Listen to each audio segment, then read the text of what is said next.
Hey guys, आप सभी का स्वागत है एजी मोशन डिज़ाइंस हिंदी में। और आज की इस वीडियो में हम क्रिएट करने जा रहे हैं ऊबर का लोगो रिवील एनिमेशन, वो भी आफ्टर इफेक्ट्स में बिना किसी प्लगइन का इस्तेमाल किए।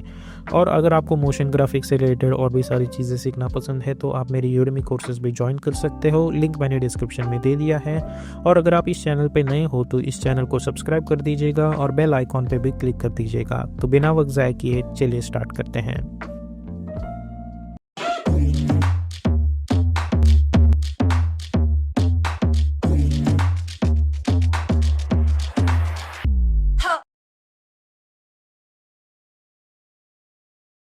अभी हम आ चुके हैं एडोबी फोटोशॉप में और यहाँ पे मेरे पास ऊबर की लोगो फाइल है जो मैंने लिंक जो है इसके डिस्क्रिप्शन में दे दी है। आप वहाँ से इस फोटोशॉप फाइल को या फिर पीएनजी फाइल को डाउनलोड कर सकते हैं। अब हमें हमेशा की तरह अलग अल्फ़ाबेट अलग अलग लेयर्स पे चाहिए, तो मैं इस रेक्टेंगल टूल की मदद से मैं इस यू को सिलेक्ट करूँगा, कंट्रोल एक्स करके कट न्यू लेयर बना देंगे और कंट्रोल शिफ्ट वी प्रेस करेंगे और डबल क्लिक करके इसे नाम दे देंगे यू। ओके, अब यही प्रोसीजर मैं इस बी के लिए भी फॉलो करूँगा। Control X new layer, control shift V double click और इसे नाम दे देंगे बी। सेम प्रोसीजर इस ई के लिए भी, control X new layer, control shift V double click, call it as E और इसे सिलेक्ट करो। Control X new layer, control shift V double click, इसे कर दो आर और ये जो एक्स्ट्रा लेयर है उसे डिलीट कर दो। ओके, और इस फोटोशॉप फाइल को हमें सेव करना है। अभी हमें जाना है आफ्टर इफेक्ट्स में। मैंने ऑलरेडी यहाँ पे एक कंपोजिशन बना के रखा है जिसकी हाइट वेट 1920 है। फिर भी दिखा देता हूँ मैं आपको। फाइल में जाके न्यू प्रोजेक्ट बना देंगे हम लोग, न्यू कंपोजिशन। इसे हम नाम दे देंगे main animation. Width 1920, height 180, frame rate 30, duration हमें ज़्यादा नहीं रखना है तो मैं इसे 30 सेकेंड तक की ड्यूरेशन ही रखूँगा। और क्योंकि अगर आप देखें तो हमारा लोगो जो है वो ब्लैक कलर में है, इसलिए यहाँ पे जो बैकग्राउंड कलर है मैं वो वाइट कलर रख दूँगा और ओके पे क्लिक करूँगा। उसके बाद हम जाएंगे choose grade and guide option में और टाइटल से सेक्शन पे क्लिक कर देंगे।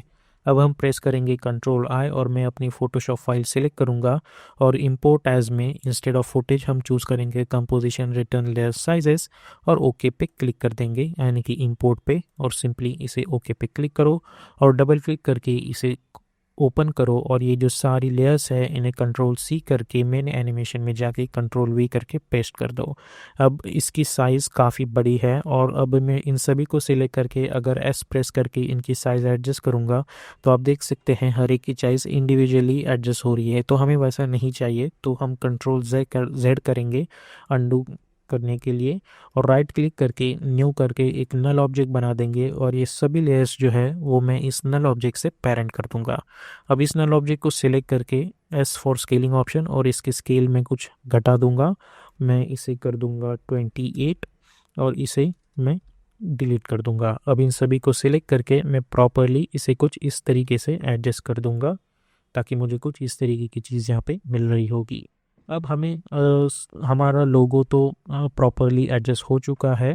अब हमें इसका एनिमेशन करना है, तो उसके लिए इन सभी को लॉक कर दो और यहाँ पे हमें जो स्ट्रोक चाहिए ताकि वो इस एनिमेशन को कवर कर सकते, तो इसके लिए हम चूज़ करेंगे पेन टूल और यहाँ पे मैं चूज़ करूँगा रेड कलर का स्ट्रोक और इसकी जो स्ट्रोक विड्थ है वो इनिशियली मैं कर दूँगा 10। अब इनिशियली हमारा गोल ये होगा कि हमें इस टेक्स्ट को कवर कर देना है, तो उसके लिए मैं इसे एक पॉइंट यहाँ पे बना दूंगा। शिफ्ट होल्ड करके मैं एक पॉइंट यहाँ पे, एक पॉइंट यहाँ पे और एक पॉइंट यहाँ पे। ओके, तो आप देख सकते हैं कुछ इस तरीके की चीज़ मुझे यहाँ पे मिल रही होगी। उसके बाद ये जो सेक्शन है उसे टॉप पे लेके आओ, अपना सिलेक्शन टूल सेलेक्ट करो, ये सेक्शन लो और इसे टॉप पे लेके आओ। ओके, उसके बाद इसके अंदर जाएंगे हम लोग ऐड में और यहाँ पे हमें मिलेगा राउंड कॉर्नर्स। अब राउंड कॉर्नर्स हमें इसलिए चूज़ करना है ताकि आप देख सकते हैं कि यहाँ पे जो यू है उसमें एक कर्वेचर है, तो राउंड कॉर्नर्स में जाके इससे राउंड कर दो ताकि ये जो है वो प्रॉपरली इसे कर्व में लेके आए। उसके बाद हम इसे सिलेक्ट करेंगे अपना सिलेक्शन टूल। हमें इस पाथ को सिलेक्ट करना है, हमें ये पॉइंट सिलेक्ट करना है। सिमिलरली हम ये पॉइंट भी सिलेक्ट करेंगे और अपने एरोस की मदद से ओके आप ऐसे भी सिलेक्ट कर सकते हैं, एरोज की मदद से इन्हें प्रॉपरली एडजस्ट कर देना है। ओके, कुछ इस तरीके से। अब हमें एक चीज़ यहाँ पे ध्यान रखनी है कि हमने यहाँ पे स्ट्रोक विड्थ 10 रखी है, तो ये आप हमेशा याद रखिएगा। ओके, अब हमें जाना है इस शेप लेयर के अंदर और यहाँ पे हमें ऐड करना है ऑफसेट पाथ। अब जब मैं ये ऑफसेट पाथ क्लियर करता हूँ तो आप देख सकते हैं हमें कुछ इस तरीके की चीज़ मिल रही होगी। अब ऑफसेट पाथ के अंदर जाके हाँ, अगर मैं इसकी अमाउंट बढ़ा देता हूँ तो मुझे कुछ इस तरीके की चीज़ यहाँ पे मिल रही होगी। ओके, तो इसे सिलेक्ट करो और इसे मेक श्योर करो कि आप इसकी स्ट्रोक विड्थ जो है, अगर आप इसकी बढ़ा देंगे तो हमें कुछ इस तरीके की चीज़ मिल रही होगी। तो इसकी जो स्ट्रोक विड्थ है वो मैं इस बार कर दूंगा 12। ओके, तो ये चीज़ हमें याद रखनी है। स्ट्रोक विड्थ रखी है मैंने 12 और राउंड कॉर्नर्स यहाँ पे रख दी है 73। आप ये जो दोनों सेटिंग्स है, ठीक है, ये राउंड कॉर्नर्स और ये ऑफसेट पाथ की अमाउंट, ये आप अपने हिसाब से एडजस्ट कीजिए। हमारा मेन गोल ये होना चाहिए कि ये जो लोगो है ये इस स्ट्रोक के अंदर कवर हो जाना चाहिए। ठीक है, सिमिलरली उसके बाद मैं फिर से अपना पेन टूल सेलेक्ट करूँगा और अगर आप देखें तो यहाँ से यहाँ तक ये जो पोर्शन है वो भी हमें कवर करना है। तो एक पॉइंट मैं यहाँ पर बना दूंगा और ये पॉइंट यहाँ पे बना दूंगा, सॉरी, और इसे कर देंगे फिट और इसे कंट्रोल अल्ट होम करेंगे अलाइन टैब में जाके। ठीक है, कंट्रोल अल्ट होम, ताकि इसका एंकर पॉइंट सेंटर में आ जाए। इसे हल्का सा यहाँ पे एडजस्ट कर दो। अब यहाँ पे जो ये ऑफसेट पाथ है इसे हम कंट्रोल सी करके कॉपी करेंगे और यहाँ पे कंट्रोल वी करेंगे, लेकिन आपको इसके अंदर जाना है कंटेंट्स में, शेप्स में। इस शेप में सिलेक्ट करो और इस ऑफसेट पाथ को कंट्रोल सी करके कॉपी करो, यहाँ पे शेप पे सिलेक्ट करो और कंट्रोल वी कर दो। ओके, तो ये यहाँ पे आ चुका है। ओके, तो ये चीज़ अगर आप देखें तो हमें यहाँ पे अच्छे से मिल चुकी है। अब हमें ये सेम चीज़ बाकियों के लिए भी फॉलो करनी है। तो उसके लिए हम क्या करेंगे, मैं फिर से एक स्ट्रोक बना दूंगा यहाँ से लेके यहाँ तक, ताकि ये जो बी है वो कवर हो जाए इसमें। ठीक है, उसके बाद इसके लिए हम क्या कर सकते हैं, इस बी का जो ये राउंड पोर्शन है उसके लिए मैं एक पॉइंट यहाँ पे बना दूंगा, या फिर यहाँ से शिफ्ट होल्ड करके एक पॉइंट यहाँ पे आएगा, एक पॉइंट यहाँ पे आएगा और शिफ्ट होल्ड करके एक पॉइंट यहाँ पे आएगा। आप चाहिए तो ये चीज़ें ऑफ कर सकते हैं और इस सिलेक्शन टूल की मदद से मैं इसके अंदर जाऊँगा कंटेंट्स में, शेप्स में, पाथ में। इन दोनों को सिलेक्ट करो, open square, I mean not open square but arrows की मदद से आप इसे एडजस्ट कर दो। सिमिलरली ये चीज़ें भी सिलेक्ट करो, एरोस की मदद से एडजस्ट कर दो। ओके, सिमिलरली ये दोनों सिलेक्ट करो और इन्हें यहाँ पे एडजस्ट कर दो। ओके, अब यहाँ पे भी हमें शेप प्लेयर में जाके, ऐड में जाके हम चूज़ करेंगे राउंड कॉर्नर्स। राउंड कॉर्नर्स में जाके इसकी राउंडनेस जो है कुछ इस तरीके से बढ़ा देंगे। सिमिलरली इस शेप लेयर के अंदर जाके कंटेंट्स, शेप, और यहाँ पे जो हमने ऑफसेट पाथ हमने कर रखा था, हमें उसे सिलेक्ट करना है। यहाँ पे जो ये ऑफसेट पाथ है इसे कंट्रोल सी करके कॉपी करो और इन दोनों लेयर्स पे कंट्रोल वी करके हमें पेस्ट करना है। तो सबसे पहले इसके अंदर जाके कंट्रोल वी करके पेस्ट कर दो, उसके बाद इसके अंदर जाके ये जो शेप है इसे पे कंट्रोल वी करके पेस्ट कर दो। और अगर आप यहाँ पे ध्यान से देखें तो हमारा ये जो डी है वो पूरी तरीके से कवर नहीं हो पा रहा है। तो हम क्या करेंगे, इसके पाथ को हमें फिर से सिलेक्ट करना होगा और इन दोनों लेयर्स को सिलेक्ट करना होगा और इन्हें हल्का सा नीचे ला के रखना होगा। इन्हें हल्का सा यहाँ से यहाँ तक हम दोनों को सिलेक्ट करके ला सकते हैं, या फिर हम एक और चीज़ कर सकते हैं कि इसकी जो स्ट्रोक साइज़ है उसे कुछ बढ़ा देंगे इस तरीके से। सिमिलरली इसके ऑफसेट पाथ में जाएंगे हम लोग और ये जो जॉइंट है इसे हल्का सा बढ़ा देंगे कुछ इस तरीके से। ओके, और इसकी स्ट्रोक जो है वो कुछ इस तरीके से एडजस्ट कर देंगे। ओके, तो अब ये कवर हो चुका है। सेम चीज़ हमें इस ई के लिए भी करनी है। तो अब हम क्या करेंगे, हम अपना पेन टूल सिलेक्ट करेंगे, सेम प्रोसीजर यहाँ से यहाँ तक शिफ्ट होल्ड करके इसे ये नीचे आएगा, फिर यहाँ जाएगा और फिर यहाँ से यहाँ जाएगा। ओके, तो आप देख सकते हैं हमें कुछ इस तरीके से ये चीज़ मिल रही होगी। अब हमें करना यह है कि इसके पॉइंट्स जो है वो प्रॉपरली एडजस्ट करने हैं। तो ये और ये पॉइंट मैं सिलेक्ट करता हूँ और मेक श्योर करूँगा कि ये प्रॉपरली यहाँ पे आ जाए। स्ट्रोक वेट इसकी 10 रखेंगे इनिशियली। सिमिलरली ये पॉइंट और ये पॉइंट मैं मेक श्योर करूँगा कि प्रॉपर कवर हो। ये और ये पॉइंट प्रॉपर इसके स्ट्रोक के अंदर से जा रहा हो। सिमिलरली ये और ये पॉइंट प्रॉपरली इसके स्ट्रोक के अंदर से जा रहा हो। सिमिलरली ये पॉइंट जो है ये प्रॉपरली यहाँ पे हो। अब सेम प्रोसीजर अगेन कंटेंट्स में जाके शेप्स को में जाके कंटेंट्स और चूज़ करेंगे राउंड कॉर्नर्स। राउंड कॉर्नर में जाके इनकी राउंडनेस जो है वो हमें बढ़ा देनी है कुछ इस तरीके से। ओके, आप देख सकते हैं कि इन्हें हमें हल्का सा एडजस्ट कर देना होगा, या फिर ये भी ठीक है, कोई इतनी बड़ी बात नहीं है। अगेन हमें इनमें से किसी भी लेयर में जाके ये जो ऑफसेट पाथ है इसे कंट्रोल सी करो, यहाँ पे शेप पे कंट्रोल वी करके पेस्ट कर दो, ताकि यहाँ पे अगर आप देखें तो ये पोर्शन भी अच्छे से कवर हो चुका है। ओके, तो इसे भी हाइड कर देंगे। अब बचा है ये आर। तो आर का काफ़ी सिंपल है, यहाँ से लेके यहाँ तक। ओके, अपना सिलेक्शन टूल सिलेक्ट करो, इसे यहाँ पे लेके आओ। Okay, same procedure, add round corners, और यहाँ पे हमें हल्का सा ही राउंड कॉर्नर रखना होगा। और सेम यहाँ पे जो ऑफसेट पाथ है इसे कंट्रोल सी करके यहाँ पे कंट्रोल वी करके पेस्ट कर देना है कुछ इस तरीके से। ओके, हल्का सा ये आर बाहर रह जाएगा तो भी कोई इतना फ़र्क पड़ेगा नहीं। ओके, तो अब आप देख सकते हैं कि हमें ये सारी चीज़ें मिल चुकी है। अब हमें इन्हें एनिमेट करना है। ओके, तो वो कैसे करेंगे चलिए देखते हैं।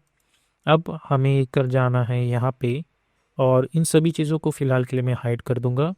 और यहाँ पे अगर आप चाहें, अगर इसे फिल आप देख सकते हो, यहाँ पे हमें एक ऑप्शन मिल रहा होगा फिल। ओके, तो अगर मैं इस फिल में जाके यहाँ पे इसका कलर डिफरेंट चूज़ भी कर सकता हूँ कुछ इस तरीके से। ओके, तो हमें यही चीज़ करनी है। तो हम इनके अंदर का जो फिल है वहाँ पे, बिकॉज़ हमारा लोगो जो है वो ब्लैक कलर में है, तो हमें यहाँ पे चूज़ करना होगा कंप्लीट ब्लैक कलर। और यहाँ पे जो स्ट्रोक है जहाँ पे हमें रेड कलर दे चुका हूँ, यहाँ पे हम इन्हें थोड़ा सा ग्रेइश कलर दे सकते हैं, या फिर आप इसका रिवर्स कर सकते हैं। आप फिल में थोड़ा सा ग्रेइश कलर दे दीजिए और स्ट्रोक में इसे ब्लैक कलर दे दीजिए। अब ये चीज़ हमें इन सभी के लिए फॉलो करनी है, तो सभी को सिलेक्ट करो और फिल में आप स्पीकर की मदद से ये ग्रे कलर चूज़ कर सकते हैं और स्ट्रोक में कम्प्लीटली ब्लैक कलर चूज़ कर सकते हैं। तो आप देख सकते हैं हमें कुछ इस तरीके की चीज़ मिल रही होगी। ओके, अब हमें करना ये है कि हमें इन्हें ट्रिम पाथ करके एनिमेट करना है। तो सबसे पहले मैं इस स्ट्रोक को एनिमेट करूँगा। इसके अंदर जाके सभी को मिनिमाइज़ कर दो और ऐड में जाके हम चूज़ करेंगे ट्रिम पाथ। ट्रिम पाथ में जाके हम इनिशियल वैल्यू, अगर आप देखें तो हमें ये कुछ वियर्ड सा एनिमेशन दिख रहा है। वो इसलिए दिख रहा है क्योंकि ये ट्रिम पाथ जो है वो शेप के बाद ऐड हुआ है। तो अगर मैं इस ट्रिम पाथ को इसके अंदर लेके जाऊंगा टॉप पे, तो आप देख सकते हैं कुछ इस तरीके की चीज़ मिल रही होगी। और अब जब मैं ये ट्रिम पाथ एनिमेट करूँगा तो हमें कुछ इस तरीके की चीज़ यहाँ पे मिल रही होगी। ओके, तो हमें कुछ इस तरीके से एडजस्ट करना है। अगर मैं इसे राउंड कॉर्नर्स के बाद लेके आऊँगा और अब जब मैं देखता हूँ तो हमें ये प्रॉपरली मिल रहा होगा। तो मेक श्योर करिए कि आपका जो ट्रिम पाथ है वो आपके शेप लेयर के अंदर हो और पाथ 1 और इस राउंड कॉर्नर के बाद हो। तो इस ट्रिम पाथ को मैं इनिशियल वैल्यू रख दूंगा 0, एक की फ्रेम। मैं जाऊंगा अराउंड 1.10 फ्रेम्स पे या फिर 2 फ्रेम्स पे, 2 सेकेंड्स पे, और इसे कर दूंगा 100। इन की फ्रेम्स को सिलेक्ट करो, F9 पे क्लिक करो। सिमिलरली स्टार्ट में जाके एक स्टार्ट वैल्यू पे क्रिएट की फ्रेम कर दो, या और यहाँ पे जाके इसे 100 कर दो और इन की फ्रेम्स को भी सिलेक्ट करके F9 दे दो। और ये जो स्टार्ट वैल्यू है उसे हम लेके आएंगे अराउंड 20 फ्रेम्स के आगे। तो अब जब मैं एनिमेशन देखता हूँ तो मुझे कुछ इस तरीके की चीज़ मिल रही होगी। और अगर आप चाहें तो इसे प्रॉपरली 1 सेकेंड तक भी लेके आ सकते हैं। और इन सभी की फ्रेम्स को सिलेक्ट करो, जाओ ग्राफ एडिटर में, राइट क्लिक करके मेक श्योर करो कि आप एडिट स्पीड ग्राफ में हो। इन्हें सिलेक्ट करो, शिफ्ट होल्ड करके एक हैंडल यहाँ पे लेके आओ और शिफ्ट होल्ड करके एक हैंडल यहाँ पे लेके आओ। तो मुझे कुछ इस तरीके की चीज़ यहाँ पे मिल रही होगी। और अगर आपको लगता है कि ये एनिमेशन बहुत ही स्लो है तो इन की फ्रेम्स को सिलेक्ट करो और अल्ट होल्ड करके इन्हें अराउंड 2 सेकेंड तक लेके आओ। ओके, तो हमें कुछ इस तरीके की चीज़ मिल रही होगी। और अगर आप चाहें तो इन सभी को सिलेक्ट करो और ये जो हमने अंदर में जो ग्रेश कलर रख दिखा है, अगर मैं उसे वाइट कर दूंगा तो भी हमें कुछ अच्छा आउटपुट मिल सकता है। ओके, तो फिलहाल के लिए मैंने इसे वाइट कर दिया है, अगर आप चाहें तो बाद में उसे चेंज भी कर सकते हैं। ठीक है, तो सबसे पहले यू एनिमेट होगा और ओके, और उसकी ये जो चीज़ है हमें इन सभी को वो जो ट्रिम पाथ हमने कर रखा है वो कॉपी करके पेस्ट करना होगा। ठीक है, तो इसके अंदर जाके जो ये ट्रिम पाथ है इसे कंट्रोल सी करो और इन सभी के अंदर हमें मेक श्योर करना है कि प्रॉपर शेप में ही वो कंट्रोल वी हो और पाथ और स्ट्रोक के बाद ही वो आ जाए। ओके, तो आप देख सकते हैं यहाँ पे भी आ चुका है। इसे भी मैं इनेबल कर दूंगा। स्टार्ट में जाके ये जो पाथ और स्ट्रोक के बाद वो ट्रिम पाथ कंट्रोल वी करके पेस्ट कर दूंगा। सिमिलरली इस लेयर में भी कंट्रोल वी, पाथ के बाद ही आ जाएगा वो।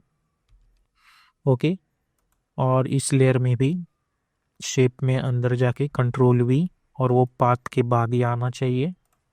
इसमें भी शेप लेयर के अंदर जाके पाथ के बाद ही वो ट्रिम पाथ यहाँ पे आना चाहिए। तो अब जब मैं ये चीज़ें देखता हूँ तो ये सब इस तरीके से एनिमेट हो चुकी है। ओके, अब ऑब्वियसली ये चीज़ें मुझे 1 बाय 1 चाहिए, तो मैं 5 फ्रेम्स पे जाके इन्हें ओपन स्क्वायर ब्रैकेट की मदद से इस तरीके से एडजस्ट कर दूंगा।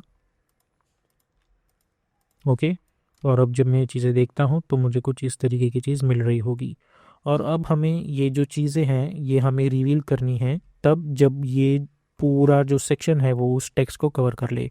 अब इस पॉइंट पे मुझे लगता है कि इसने इस टेक्स्ट को कवर कर लिया है, तो ये जो यू है वो उसे मैं इनेबल कर दूंगा और मैं चाहूँगा कि ये इस पॉइंट पे आ जाए, तो इसे मैं यहाँ पे ला के रख दूंगा ओपन स्क्वायर ब्रैकेट की मदद से। सिमिलरली ये जो बी है अब हम देखते हैं हल्का सा एक आगे लेके जाके इस पॉइंट पे ये कवर हो चुका है प्रॉपरली, तो इस बी को मैं यहाँ पे ला के रख दूंगा ओपन स्क्वायर ब्रैकेट की मदद से। सेम फॉर दिस ई। अब आज ई को मुझे लगता है इस पॉइंट पे ये कवर हो चुका है, तो इसे यहाँ पे ला के रख देंगे। ठीक है, और ये जो आर है वो मुझे लगता है इस पॉइंट पे अच्छे से कवर हुआ है, तो इसे यहाँ पे ला के रख देंगे। तो अब जब ये एनिमेशन देखता हूँ तो कुछ इस तरीके की रिवीलिंग एनिमेशन मुझे मिल रही होगी। ओके, तो अगर आप चाहें तो इन सभी को सिलेक्ट करो अभी और इसके अंदर जाके ये जो सर्च ऑप्शन है यहाँ पे हमें टाइप करना है कैप, और इससे क्या होगा कि सभी के अंदर के जो ये लाइन कैप के ऑप्शंस है वो ओपन हो जाएंगे और उन सभी में ये बट कैप की जगह हमें करना है राउंड कैप।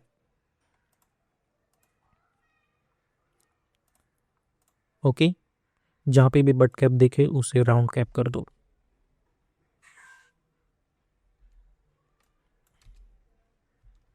ओके, तो ये चीज़ हमें अच्छे से मिल चुकी है।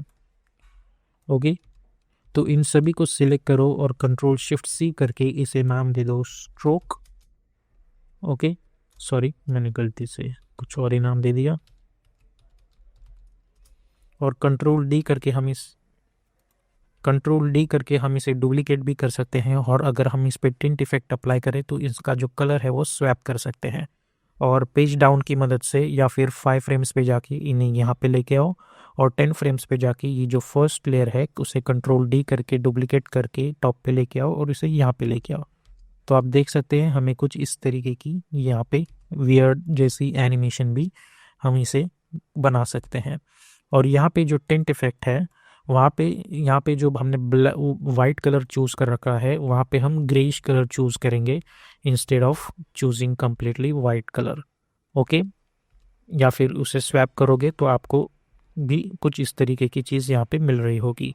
और इसके अंदर जाके हाँ प्रेस F4 और सभी को सिलेक्ट करके ये जो मोशन ब्लर है इन्हें इनेबल करना होगा। ओके, तो उससे होगा ये कि हमें कुछ इस तरीके की चीज़ें यहाँ पे मिल रही होगी। अब कंट्रोल वाई प्रेस करके हम एक सॉलिड लेयर बना देंगे और इसे नीचे लाके रख देंगे, और राइट क्लिक न्यू और एक नल ऑब्जेक्ट, सभी लेयर्स को सिलेक्ट करो और इसे नल ऑब्जेक्ट से पेरेंट कर दो। अब initially as for scaling, initial scale इसकी रहोगी 110 और एक की फ्रेम बना देंगे, और जब मैं इसे प्ले करूँगा और समवेयर अराउंड 4 सेकेंड मैं इसे कर दूंगा 100 और एन पे क्लिक कर दूंगा। और अब जब मैं एनिमेशन प्ले करता हूँ तो इस एनिमेशन के साथ साथ ही मुझे एक कुछ इस तरीके की एनिमेशन यहाँ पे मिल रही होगी। तो इस तरीके से आप आफ्टर इफेक्ट्स के अंदर इस तरीके का लोगो रिवील एनिमेशन बना सकते हैं।